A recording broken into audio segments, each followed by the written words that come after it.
వేములవాడలో వార్డు సభలలో సభా కార్యక్రమాన్ని నిర్వహించడం జరిగింది.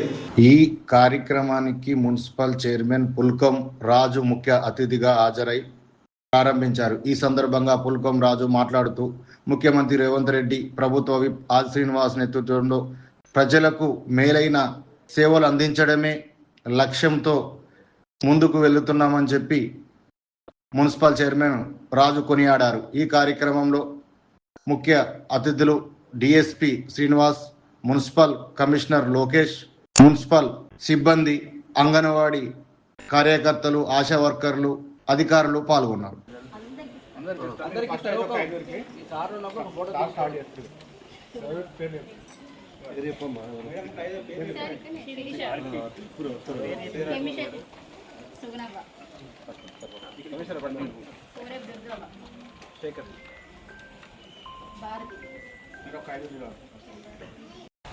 ఈరోజు 18 వార్డులో వార్డు సభ నిర్వహించుకోవడం గౌరవ కౌన్సిలర్ గారి ఆధ్వర్యంలో. మరి యొక్క కార్యక్రమానికి నాతో పాటు గౌరవ డిఎస్పీ గారు, మన మున్సిపల్ కమిషనర్ గారు, మున్సిపల్ వైస్ చైర్మన్ గారు, అదేవిధంగా ఇన్కమ్ ట్యాక్స్ సభ్యులతో పాటు వార్డ్ ఆఫీసర్స్, అదేవిధంగా ఆర్పీ గారు, మరి అదేవిధంగా ఇక్కడ వచ్చినటువంటి మహిళా సోదరులకు మరియు సోదరులకు అందరికీ, పాత్రికేయ మిత్రులందరికీ హృదయపూర్వక నమస్కారం తెలియజేసుకుంటూ, మరి ఇంతకుముందు మాట్లాడినటువంటి డిఎస్పీ గారు కానీ, కమిషనర్ గారు, వైస్ చైర్మన్ గారు, కౌన్సిలర్ కానీ, మరి మనకు ముఖ్యంగా మన పరిసర ప్రాంతాలు మనము ఎట్లుండాలి, అదేవిధంగా రాబోయే రోజుల్లో ఎలాంటి పరిస్థితులు ఉన్నాయి, వాటిని ఎట్లా ఎదుర్కోవాలి, మరి వర్షాభావ సూచన కానీ, ఇతరత్ర చెత్తపై కానీ, మరి జరుగుతున్నటువంటి సాంఘిక అసాంఘిక కార్యక్రమాలపై గౌరవ డిఎస్పీ గారు చెప్పడం, మరి వాటిని అందరం ఖచ్చితంగా మన ఇంట్లో మన కొడుకో ఇంకొకరికో దోస్తు ఏంటంటే అది మైండ్ దాకా వస్తుంది. కాకపోతే దాన్ని అరికట్టగలసిన బాధ్యత చూసిరంటే చెప్పండి, దాన్ని మీరు గోప్యంగా ఉంటాయి. కాబట్టి ఇంకా ఎట్లాంటి అవసరాలను కూడా మేము మా నాయకత్వంలో, గౌరవ శాసన నాయకత్వంలో పనిచేస్తామని చెప్పి తెలియజేసుకుంటూ, మరి మొన్నటి రోజున కొంతమందికి ఎస్ఎస్జి గ్రూప్లో ఉన్న వాళ్ళకు ఇందిరమ్మ చీరలు ఇచ్చినాం. మరి ఇప్పుడు కూడా ప్రతి ఒక్కరు కూడా ఇందిరమ్మ చీర ఇవ్వాలని చెప్పి గౌరవ ముఖ్యమంత్రి రేవంత్ రెడ్డి గారు చెప్పడం, మరి శాసనసభ్యులు గారి నాయకత్వం వేములపట్నం ఇప్పటికే 9 చీరలు ఇచ్చాం. మరి ఇప్పుడు కూడా మరొక 8-9 మందికి చీరలు ఇవ్వాలని చెప్పి ఉద్దేశంతోనే మరి ఇందిరమ్మ చీరలు ఇస్తున్నాం. మరి రాబోయే రోజుల్లో కూడా ఇప్పుడు ఇచ్చే నీళ్ళంగా చీర ఇస్తున్నాం. రాబోయే రోజుల్లో 1,000,000 మంది చీరలు, 1,000,000 మంది మహిళలకు 1,000,000 చీరలు ఇవ్వాలని చెప్పి గౌరవ ముఖ్యమంత్రి చెప్పడం జరిగింది. మరి ఒక ఆకుపచ్చ రంగుతో పాటు మరి ఇంకా 2 రంగులు కలిపి 3 రంగులతో కూడినటువంటి చీరలు కూడా రాబోయే రోజుల్లో 1,000,000 మంది మహిళలకు ఇవ్వడం జరుగుతుంది. అదేవిధంగా ముఖ్యమంత్రి రేవంత్ రెడ్డి గారు చెప్పడం జరుగుతుంది, ప్రతిసారి 1,000,000 మంది మహిళలను కోటీశ్వరం చేస్తామని చెప్పడం జరుగుతుంది. మరి మీరందరూ గ్రూప్లలో చేరండి. మరి గవర్నమెంట్ ఇచ్చినటువంటి ఈ యొక్క స్కీమ్ను అందరూ అందుకొని మరి ముందు వరుసలో ఉండాలని చెప్పి కోరుకుంటూ, మరి మరొకసారి ఈ వార్డు సభను ఇంత గొప్పగా నిర్వహించినటువంటి గౌరవ కౌన్సిలర్ గారు, అదేవిధంగా ఆర్పీ గారు, అదేవిధంగా వార్డ్ ఆఫీసర్స్కి అందరికీ ధన్యవాదాలు. వార్డు ప్రజానికానికి అందరికీ పేరు పేరున నా నమస్కారాలు. నా పేరు ఏ శ్రీనివాసు. నేను వేములవాడ డిఎస్పీగా ఇటీవల రావడం జరిగింది. ముఖ్యంగా రాష్ట్ర ప్రభుత్వం ప్రతిష్టాత్మకంగా ప్రవేశపెట్టినటువంటి ప్రజాపాలన ప్రగతి ప్రణాళికలో భాగంగా రాష్ట్ర ముఖ్యమంత్రి గారు అనేక మనకు కార్యక్రమాలు ప్రకటించడం జరుగుతుంది. సీఎం గారి పర్యవేక్షణలో గౌరవ వేములవాడ ఎమ్మెల్యే గారు, విప్ గారు శ్రీ ఆది శ్రీనివాస్ గారి యొక్క పర్యవేక్షణలో మన ముఖ్య అతిథి అయినటువంటి మున్సిపల్ చైర్మన్ గారు ఈ ప్రోగ్రాంను నిర్వహించడం జరుగుతుంది 18వ వార్డులో.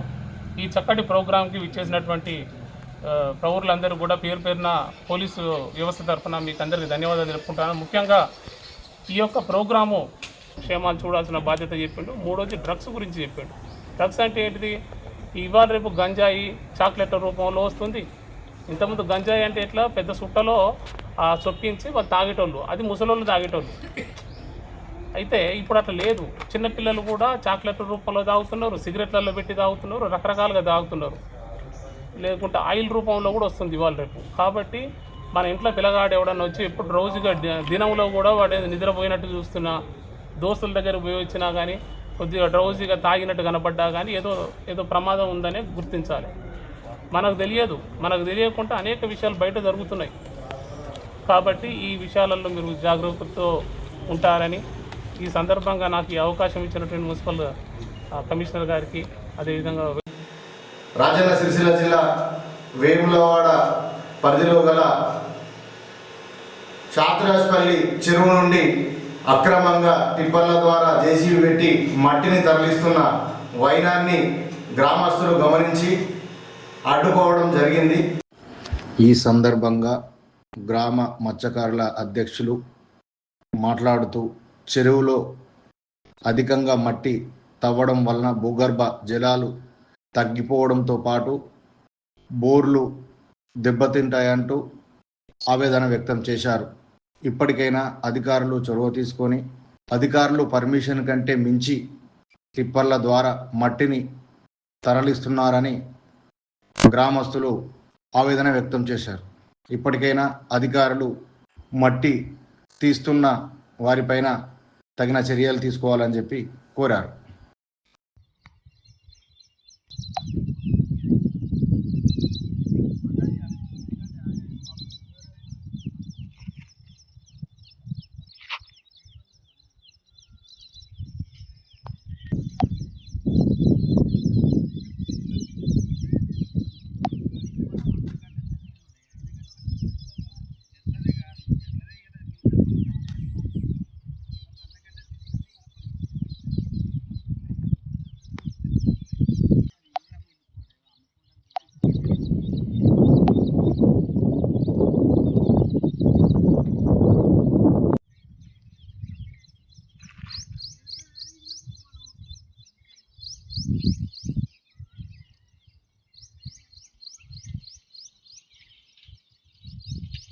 చాత్రాయిపల్లి గ్రామంలో చాత్రాయిపల్లికి సంబంధించినటువంటి ఊర చెరువులో మట్టిని అక్రమంగా తరలిస్తున్నారు.